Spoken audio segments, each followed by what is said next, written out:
Hello everyone, welcome to my YouTube channel Teaching is Fun and without wasting a time let's start। तो इस video में हम सीखेंगे एक बहुत ही इंपॉर्टेंट डेटा टाइप के बारे में पाइथन ट्यूपल। इसके पहले वीडियो में मैंने आपको एक इंट्रोडक्शन दिया है वेरिएबल्स और डेटा टाइप्स का, और फिर सेकंड वीडियो में मैंने लिस्ट के बारे में बताया। इस वीडियो में हम ट्यूपल के बारे में सीखेंगे और साइड बाय साइड उसको लिस्ट से कंपेयर भी करेंगे। ठीक है, तो लेट्स स्टार्ट। सबसे पहले जानते हैं ट्यूपल होता क्या है। Tuple is nothing but a collection of ordered and immutable element. Ordered मतलब कि उनके इंडेक्स होंगे, मतलब अगर आपने किसी ऑर्डर में ट्यूपल को लिखा है तो हर इंडेक्स एक पर्टिकुलर उस एलिमेंट को से आप उसको एक्सेस कर सकते हो। ठीक है, तो इसे कहते हैं ऑर्डर्ड। इम्यूटेबल मतलब कि इसको आप चेंज नहीं कर सकते हो, कि अगर एक बार आपने ट्यूपल डिक्लेयर कर दिया तो अब वो चेंज नहीं हो सकता। वहीं लिस्ट भी है collection of ordered but mutable element. आप लिस्ट को चेंज कर सकते हो। ये बहुत बड़ा डिफरेंस है ट्यूपल और लिस्ट में। ठीक है, लेट्स स्टार्ट। तो सबसे पहले हम ट्यूपल को समझते हैं कैसे असाइन करना है। ठीक है, तो एक वेरिएबल को अगर आपको ट्यूपल डेटा टाइप बनाना है तो उसके लिए आपको जो आप एलिमेंट्स लिख रहे हो उसको आप इनको इंक्लोज करना है राउंड ब्रैकेट्स में। ठीक है, तो अगर इस राउंड ब्रैकेट में आप लिखते हो 1 2 3 4 5 आयुष, ओके, एंड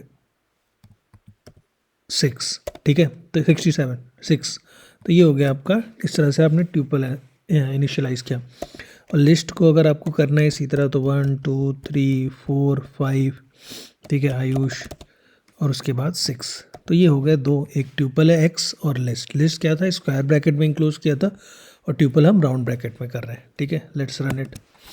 रन कर लिया जस्ट फॉर। अब एक बार इसका टाइप देख लेते हैं जो हमने पढ़ा था टाइप डेटा टाइप से, सॉरी टाइप फंक्शन से। तो टाइप फंक्शन में हमने एक्स डाला तो हमें क्या दिखा, ट्यूपल, ओके।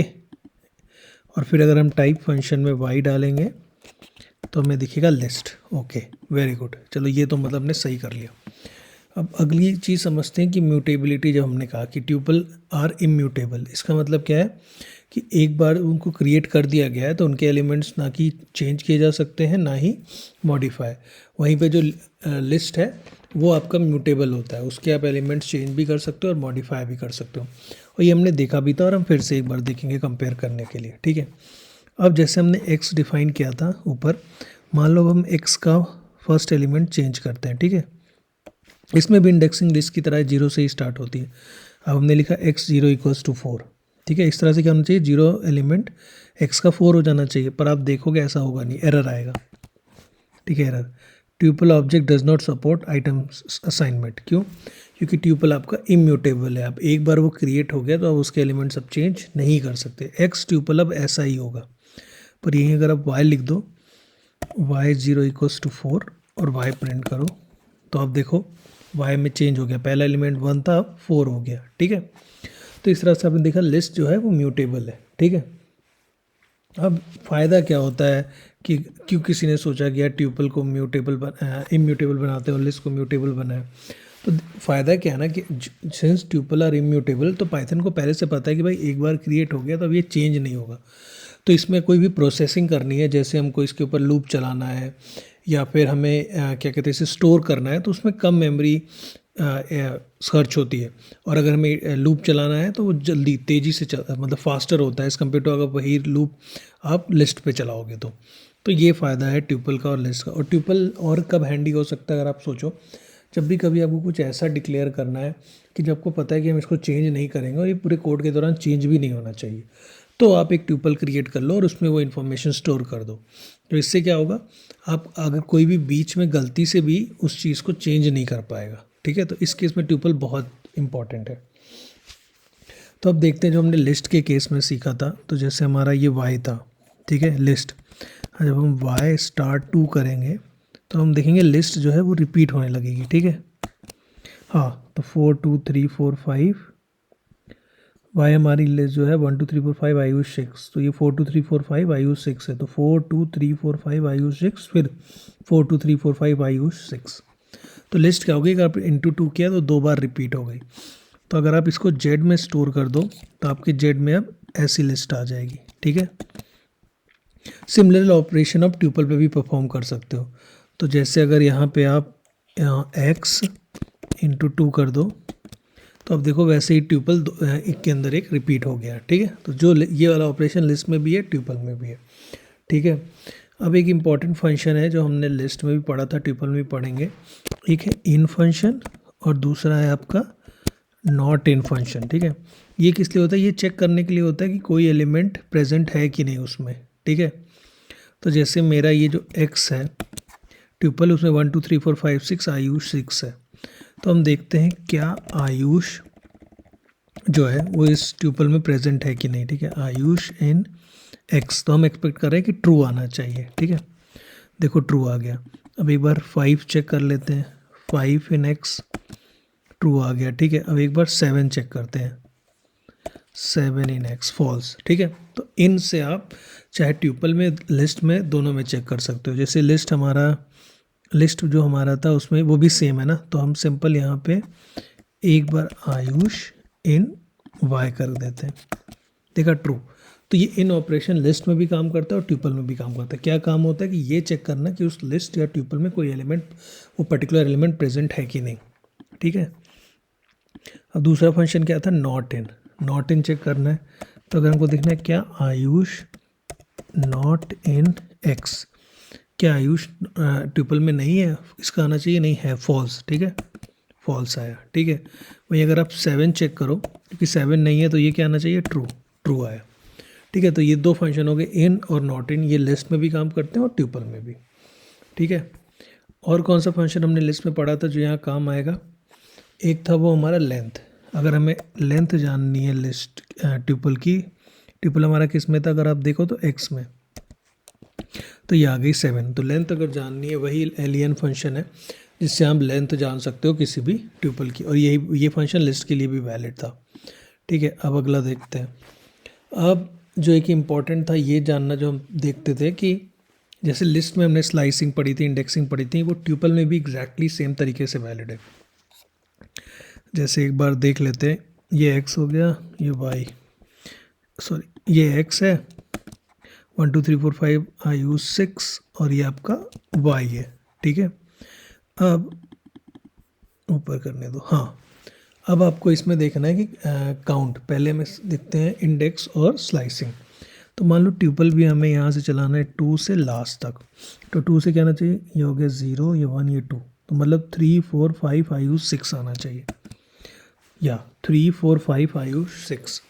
तो ये हो गया हमारा ट्यूपल। ट्यूपल को भी आप उसी तरह से इंडेक्स या स्लाइस कर सकते हो, ठीक है। और सिमिलरली आप यहाँ पे लिस्ट कर दो, तो लिस्ट को भी आपने पढ़ाई तक इंडेक्स और स्लाइस कर सकते हो, ठीक है। तो ये हो गई स्लाइसिंग और इंडेक्सिंग। वही सिमिलर कॉन्सेप्ट है जो लिस्ट का, जो यहाँ ट्यूपल में भी है, ठीक है। उसके बाद आपको किसी एलिमेंट का काउंट जानना है। अब जैसे आपको जानना है यहाँ पे, अगर मैं यहाँ पे यही दूसरी ट्यूपल असाइन करूँ जिस ए नाम से, और जिसमें मैं वैल्यूज़ डालूँ 1 2 1 4 5 6 1, ठीक है, ये हो गया।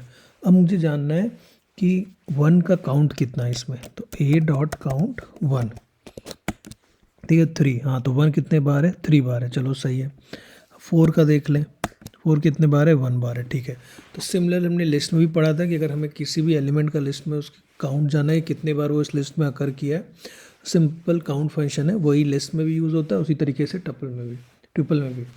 अब अगला हमारा क्या है? इंडेक्स जानना किसी एलिमेंट का। तो अगर हमें, जैसे हमने लिस्ट में पढ़ा था, इसमें भी ट्यूपल में भी है डॉट इंडेक्स फंक्शन, और वो एलिमेंट डाल दो। जैसे अगर हम डाल दें 4, ठीक है, तो हमारे हिसाब से आना चाहिए 0 1 2 3, ठीक है। अब चेक करते हैं, हाँ 3 आ गया, ठीक है। तो इस तरह से हमने इंडेक्स भी जान लिया उस पर्टिकुलर ट्यूपल का। अब ये हो गया। अब एक इम्पॉर्टेंट जो चीज़ है, ये तो चलो मैंने कॉमन बता दी, पर मैंने आपको बताया था ना कि जो हमारा ट्यूपल है वो इम्यूटेबल है, आप चेंज नहीं कर सकते हो। तो इसका मतलब क्या? मतलब कि जैसे आपके पास लिस्ट था y, आप y में आसानी से अपेंड कर सकते हो, जैसे 4, ठीक है। तो अगर आप y लिखोगे यहाँ पे, तो आप देखोगे ये लास्ट में ये एलिमेंट 4 ऐड हो गया है। पर अगर आप यही काम ट्यूपल में करना चाहो तो नहीं कर सकते, क्यों? क्योंकि ट्यूपल इज इम्यूटेबल, वो चेंज नहीं हो सकती। तो आपने किया अगर x डॉट अपेंड 4, तो इसमें एरर आ गया, क्यों? Tuple object has no attribute append, ये है ही नहीं फंक्शनैलिटी इस ट्यूपल में, क्यों? क्योंकि आप ट्यूपल को चेंज नहीं कर सकते हो। सिमिलरली आप एक्सटेंड नहीं कर सकते हो। पर क्या इसका मतलब है कि आप दो ट्यूपल को एक दूसरे से जोड़ नहीं सकते हो जैसे लिस्ट में जोड़ते थे? नहीं, वो जोड़ सकते हैं, पर वो कैसे जोड़ेंगे कि वो किसी तीसरे ट्यूपल में स्टोर होगा। जैसे मान लो हमारा एक्स ट्यूपल है 1 2 3 4 एंड 5, ठीक है, और मेरा अगला ट्यूपल है क्यू जिसमें है 6 7 8 9 और 10। अब आपको इन दोनों ट्यूपल को जोड़ना है। अगर ये लिस्ट होते तो आप सिंपल इन्हें अपेंड कर देते, पर मैंने आपको लिस्ट में भी एक सिखाया था प्लस ऑपरेशन, ठीक है, इसको कहते हैं कॉन्कैटिनेट। तो उससे क्या होता है, ये दोनों लिस्ट एक दूसरे से जुड़ जाएंगे, पर आपको इनको स्टोर एक्स और क्यू मैंने किसी और में करना होगा। जैसे आप लिखोगे y is equals to x plus q और आप यहाँ y प्रिंट करो। तो आपने देखा दो ट्रिपल जुड़ गए और y में स्टोर हो गए, ठीक है। तो आप x को नहीं चेंज कर सकते हो कभी, आपने q एक बार बना दिया उसे चेंज नहीं कर सकते हो, पर आप किसी थर्ड ट्यूपल में वो कुछ ऐड करके अपेंड कर सकते हो by using this plus concatenate operator, ठीक है। ये इंपॉर्टेंट हो गया। नाउ एक बहुत ही सिंपल फंक्शनैलिटी में यूज़ होता है ट्यूपल, एक बताता हूँ मैं आपको। एक नॉर्मल प्रोग्राम आता है कि how to swap two numbers. मतलब मान लो a is equals to 10 and b is equals to 20, और आपको क्या करना है, इस एलिमेंट को स्वैप करना है कि a की वैल्यू 20 हो जाए और b की 10। तो इसमें ट्यूपल से कितना फ़ायदा होता है आप देखना। आप सिंपल ऐसे कर दो a comma b is equals to b comma a, ठीक है, और उसके बाद आप इसे प्रिंट करके देखो। ये किया, a में अब देखो आप 20 हो गया और वहीं आप b में देखोगे तो 10 हो गया। तो ये ट्यूपल का एक बहुत ही इंपॉर्टेंट मतलब एक यूज़ केस है जो कि बहुत यूज़ होता है, how to swap two numbers without using any third variable और समथिंग। इसमें मैंने आपको एक अलग वीडियो भी बनाया है जो आप देख सकते हो मेरे चैनल में, कि इसको करने के 3 तरीके होते हैं, उसमें से एक तरीका है ये ट्यूपल वाला, ठीक है। और ट्यूपल क्या यूज़ हो सकता है, ठीक है। बाकी मैं आपको इसकी फंक्शनैलिटी को और फंक्शन और लूप्स में बताऊँगा, वो अलग से बताऊंगा। अभी के लिए ये काफ़ी है ट्यूपल, और आपने कंपैरिजन भी देख लिया ट्यूपल और लिस्ट का, ठीक है। अगले में हम इंट्रोड्यूस करेंगे स्ट्रिंग, और स्ट्रिंग में क्या क्या फंक्शनैलिटी होती है, ठीक है। तो तब तक आप अपना ध्यान रखो। अगर आपको ये वीडियो पसंद आया है तो do subscribe to my channel और please like and comment on this video. Thank you, take care, bye.